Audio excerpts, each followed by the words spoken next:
कांग्रेस की बैठक खत्म हो चुकी है और इस समय कांग्रेस के विधायक जो है रघुवीर कादियान मेरे साथ मौजूद हैं। सर, बैठक चल रही थी, अंदर किन मुख्य बिंदुओं पर चर्चा हुई?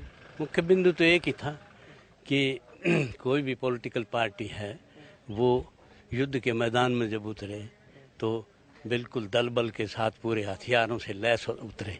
तो उसी बात को लेकर कल ये बात, क्यों कई साल से हमारा संगठन नहीं है तो उसमें ये बात ना है भाई घर में बैठ के संगठन बना लिया।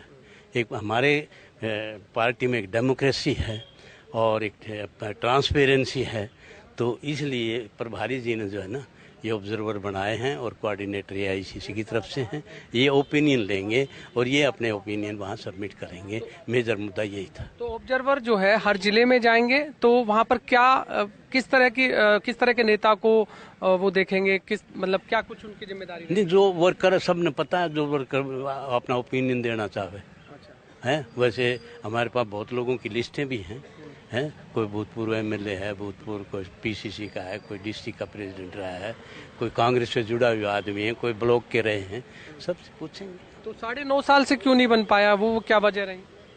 वो तो फिर उन्हीं से पूछो जिन्होंने नहीं बन पाया था। मेरा तो ये मेरा मैटर डेमोक्रेसी है कांग्रेस के अंदर। मेरा मैटर नहीं है ये तो दोनों। मेरा मैटर ये है कि भाई आज हम पूरे दल बल के साथ बीजेपी जो है वो चारों खाने जीत है, हरियाणा में नहीं पूरे देश में। आप देखना एक हालात जो है वो आ रहे हैं और जितने स्टेप ये ले रहे हैं, चाहे गैस का सिलेंडर घटा रहे हैं, ये डीजल पेट्रोल भी घटाएंगे, ये और चीज़ भी घटाएंगे, ये सुवाड़ी लाडू भी भेज देंगे, रसगुल्ले भी भेज देंगे, सोने के मंदिर भी खड़े करेंगे लोगों के घर। कुछ नहीं हाथ लगने वाला, कमर दिखाई देगी अब। तो कादियान साहब, क्या लगता है कि कब तक अब संगठन जो है बनकर तैयार हो जाएगा? ये हम जो है ना 8-9 तक रिपोर्ट दे देंगे। अलग अलग जिलों में अलग अलग ऑब्जर्वर हैं और अलग अलग कोऑर्डिनेटर हैं एआईसीसी की तरफ से। ये एक दिन का काम है हमारे लिए। एक दिन सुबह बैठे 10 से लेके क्या जब तक आते रहेंगे लोग, हम पूछते रहेंगे, उनका ओपिनियन लेते रहेंगे। तो अब ये काम एआईसीसी को सौंप दिया गया है, पीसीसी को नहीं सौंपा गया है? नहीं, पीसीसी के पास है, ऑब्जर्व प्रभारी है ना जी। प्रभारी और पीसीसी इकट्ठा है। लीडर ऑफ द ओपोजिशन भी ये हुड्डा साहब की मतलब उसमें सारा। हाँ, तो जो पिछले हम देख रहे हैं कि काफी समय से नहीं बन पा रहा, हर कोई उसमें कोई ना कोई अड़चन आ जाती है। अब अड़चन आएगी या अब बिल्कुल हरी झंडी मिल जाएगी संगठन को? देखो जी, इसमें है मेरे हिसाब से अब कोई अड़चन नहीं आनी चाहिए, क्योंकि ये मैटर ऊपर का है।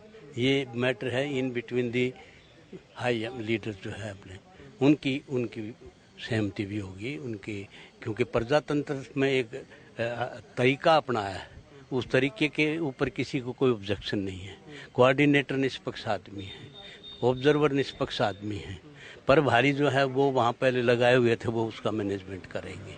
तो एक बहुत डेमोक्रेटिक प्रोसेस से, मतलब पार्लियामेंट्री कन्वेंशन जो है जी, कि कोई आदमी ये नहीं कहे भाई मेरी बात किसी ने नहीं कही, उसने 2 ने कही या 5 ने कही या 10 ने कही, मतलब वो बात नहीं है कि कहीं बैठ के बना दिए।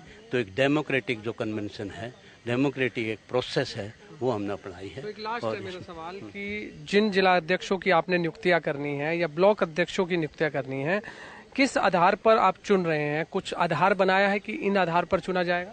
वो एक तो जो है ना जी, उसके अपने क्रेडेंशियल्स हैं, वो किस पोजीशन।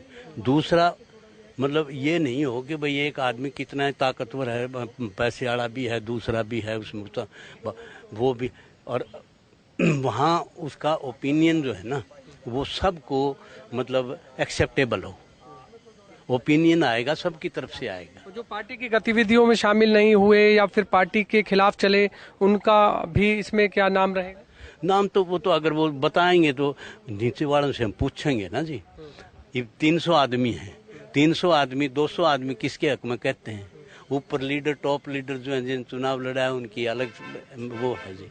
फिर आगे जाके ये सारी लिस्ट 9 सितंबर और 10 सितंबर तक आपके पास लिस्ट आ जाएगी इसके? ना, हम तो 5 तारीख को 4 तारीख को जाएंगे सर। हम तो 5 को दे देंगे रिपोर्ट। तो ये सितंबर महीने में अंत तक जो है जिला अध्यक्ष या 15 सितंबर तक लिस्ट मेरे हिसाब से आ जानी तो चाहिए। कितनी मजबूत दिखेगी फिर ग्राउंड पर, अगर हम कहें जब संगठन मजबूत तो नहीं, युद्ध के मैदान में दिखे मजबूत योद्धाओं की टीम, जिन्होंने विधानसभा भी और जिन्होंने लोकसभा भी लड़ेंगे, और हर जगह जो है जीत की जो एजेंडा है वो पताका फहराते चले इस बार जाएंगे। क्या अनुमान लगा रहे हैं आप? काफी वरिष्ठ नेता हैं, किस तरह का सिनेरियो 2024 के चुनावों में? 2024 में ऐसा है जी, 6-7 सीटें पार्लियामेंट की आ सकती हैं, 8 भी आ सकती विधानसभा में कितनी ले रहे हैं। विधानसभा में मतलब आप मेरेकल में हैपन, क्योंकि किसी आदमी को कोई नहीं पता, लेकिन मन अंडरग्राउंड पर मैं अब आपके सामने 60 और 65-70 के बीच में कहूँगा। देखिए, बिल्कुल कांग्रेस विधायक रघुवीर सिंह कादयान जो अभी बैठक से निकले हैं, और उनका कहना है कि जल्द ही संगठन का जो है विस्तार हो जाएगा, और जो ऑब्जर्वर बनाए गए हैं, जो कोऑर्डिनेटर बनाए गए हैं, वो अपने अपने जिले में जाकर प्रभारी को रिपोर्ट सौंपेंगे और उसके बाद संगठन का विस्तार होगा। कैमरामैन जितेंद्र शर्मा के साथ गुलशन ग्रोवर, दिल्ली।